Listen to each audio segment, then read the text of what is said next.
Assalamualaikum warahmatullahi wabarakatuh. Perkenalkan, nama saya Ivan Agusmana Destiawan, NIM 22074017 dari Teknik Otomotif. Baiklah, kali ini saya akan menjelaskan tentang Pancasila sebagai filsafat. 1. Konsep dan urgensi Pancasila sebagai sistem filsafat. Titus Smith dan Nolan memberikan definisi filsafat berdasarkan watak dan fungsinya.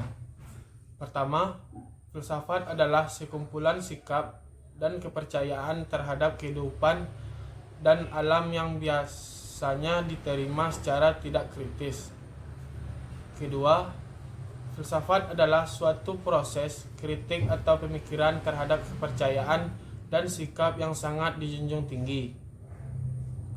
Ketiga, filsafat adalah usaha untuk mendapatkan gambaran keseluruhan.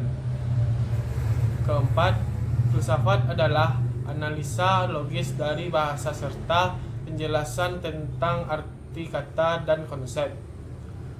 Kelima, filsafat adalah sekumpulan problematik yang langsung mendapat perhatian manusia dan dicarikan jawabannya oleh ahli-ahli filsafat. Beberapa alasan Pancasila dikatakan sebagai sistem filsafat. Pertama, dalam sidang BPU PKI 1 Juni 1945, Soekarno memberi judul pidatonya dengan nama Filosofis Grundslag daripada Indonesia Merdeka.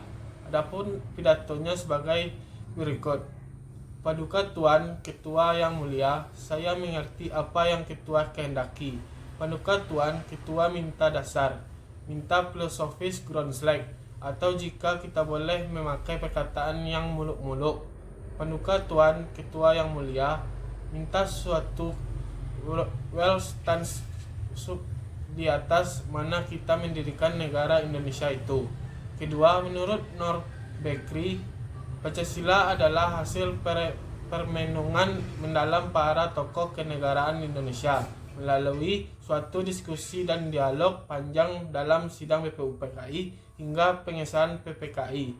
Hasil permenungan itu sesuai dengan ciri-ciri pemikiran filsafat, yakni koheren, logis, inklusif, mendasar, dan spekulatif. Ketiga, menurut Sastratreja, Pancasila menjadi ideologi negara. Pancasila adalah dasar politik yang mengatur dan mengarahkan segala kegiatan yang berkaitan dengan kehidupan kenegaraan, seperti perundang-undangan, pemerintahan, perekonomian nasional, hidup berbangsa, hubungan warga negara dengan negara, dan hubungan antara sesama warga negara, serta usaha-usaha untuk menciptakan kesejahteraan bersama. Urgensi Pancasila sebagai sistem filsafat atau filsafat Pancasila artinya refleksi filosofis mengenai Pancasila sebagai dasar negara. Sastra Prateja menjelaskan makna filsafat Pancasila sebagai berikut. Pertama, agar dapat diberikan pertanggungjawaban rasional dan mendasar mengenai sila-sila dalam Pancasila sebagai prinsip-prinsip politik. Kedua, agar dapat dijabarkan lebih lanjut sehingga menjadi operasional dalam bidang-bidang yang menyangkut hidup bernegara. Ketiga, agar dapat membuka dialog dengan berbagai perspektif baru dalam kehidupan berbangsa dan bernegara.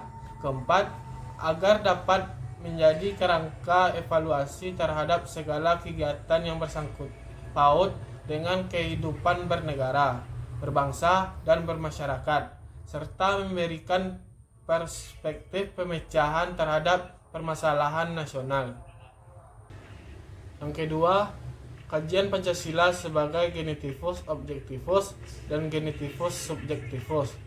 Pancasila sebagai genetivus objektivus artinya nilai-nilai Pancasila dijadikan sebagai objek yang dicari landasan filosofinya berdasarkan sistem-sistem dan cabang-cabang filsafat yang berkembang di Barat.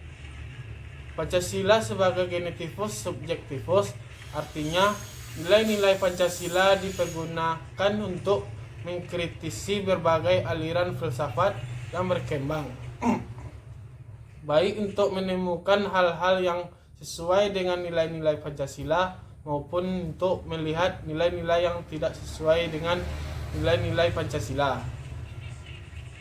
Selain itu, nilai-nilai Pancasila tidak hanya dipakai dasar bagi pembuatan peraturan perundang-undangan, tapi juga nilai-nilai Pancasila harus mampu menjadi orientasi pelaksanaan sistem politik dan dasar bagi pembangunan nasional. Landasan ontologis filsafat Pancasila. Ontologi menurut Aristoteles adalah ilmu yang menyelidiki hakikat sesuatu atau tentang ada, keberadaan atau eksistensi, dan disamakan artinya dengan metafisika. Bidang ontologi menyelidiki tentang makna yang ada, eksistensi, dan keberadaan manusia, benda, alam semesta, metafisika. Secara ontologis, penyelidikan Pancasila sebagai filsafat dimaksudkan sebagai upaya untuk mengetahui hakikat dasar dari sila-sila Pancasila. Pancasila terdiri dari atas 5 sila, di mana setiap sila bukanlah merupakan asas yang berdiri sendiri-sendiri, melainkan memiliki suatu kesatuan dasar ontologis. Dasar ontologis Pancasila pada hakikatnya dalam manusia yang memiliki hakikat mutlak, yaitu monopluralis atau monodualis. Karena itu juga disebut sebagai dasar antropologis. Subjek pendukung dari sila-sila Pancasila adalah manusia. Hal tersebut dijelaskan bahwa kelima sila Pancasila pada hakikatnya adalah manusia, sedangkan manusia sebagai pendukung pokok. Sila-sila Pancasila secara ontologis memiliki hal-hal yang mutlak, yaitu terdiri atas susunan kodrat, raga dan jiwa, jasmani dan rohani. Sifat kodrat manusia adalah sebagai makhluk individu dan makhluk sosial, serta sebagai makhluk pribadi dan makhluk Tuhan Yang Maha Esa. Hubungan kesesuaian antara negara dan landasan sila-sila Pancasila adalah berupa hubungan sebab akibat. Pertama, negara sebagai pendukung hubungan, sedangkan Tuhan, manusia satu, rakyat dan adil sebagai pokok pangkal hubungan. Kedua, landasan sila-sila Pancasila yaitu Tuhan, manusia satu, rakyat dan adil adalah sebab, dan negara adalah sebagai akibat. Landasan epistemologis filsafat Pancasila. Epistemologis adalah cabang filsafat yang menyelidiki asal, syarat, susunan, metode, dan validasi ilmu pengetahuan. Epistemologi meneliti sumber pengetahuan, proses dan syarat terjadinya pertemuan, batas dan validasi ilmu pengetahuan. Epistemologi adalah ilmu tentang ilmu dan teori terjadinya ilmu atau science of science. Menurut Titus, terdapat 3 persoalan yang mendasar dalam epistemologi, yaitu pertama, tentang sumber pengetahuan manusia, yang kedua, tentang teori kebenaran pengetahuan manusia, yang ketiga, tentang watak pengetahuan manusia. Secara epistemologis, kajian Pancasila sebagai filsafat dimaksudkan sebagai upaya untuk mencari hakikat Pancasila sebagai suatu sistem pengetahuan. Pancasila sebagai sistem filsafat pada hakikatnya juga merupakan sistem pengetahuan. Ini berarti Pancasila telah menjadi suatu belief sistem cita-cita menjadi suatu ideologi. Oleh karena itu, Pancasila harus memiliki unsur rasionalitas, terutama dalam kedudukannya sebagai sistem pengetahuan. Dasar epistemologi Pancasila pada hakikatnya tidak dapat dipisahkan dengan dasar ontologisnya. Maka, dasar epistemologis Pancasila sangat berkaitan erat dengan konsep dasarnya tentang hakikat manusia. Pancasila sebagai objek pengetahuan pada hakikatnya meliputi masalah sumber pengetahuan dan susunan pengetahuan. Tentang susunan Pancasila sebagai suatu sistem pengetahuan, maka Pancasila memiliki susunan yang bersifat formal logis, baik dalam arti susunan sila-sila Pancasila maupun isi arti dari sila-sila Pancasila. Susunan kesatuan sila-sila Pancasila adalah bersifat hierarkis dan berbentuk piramidal. Sifat tersebut tampak dalam susunan Pancasila. Itu terlihat dari sila pertama, Pancasila mendasari dan menjiwai keempat sila-silanya. Sila kedua disadari sila pertama dan mendasari serta menjiwai sila ketiga, dan seterusnya.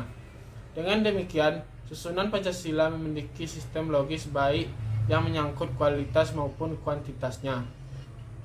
Yang terakhir, aksiologi merupakan cabang filsafat ilmu yang mempertanyakan bagaimana manusia menggunakan ilmunya.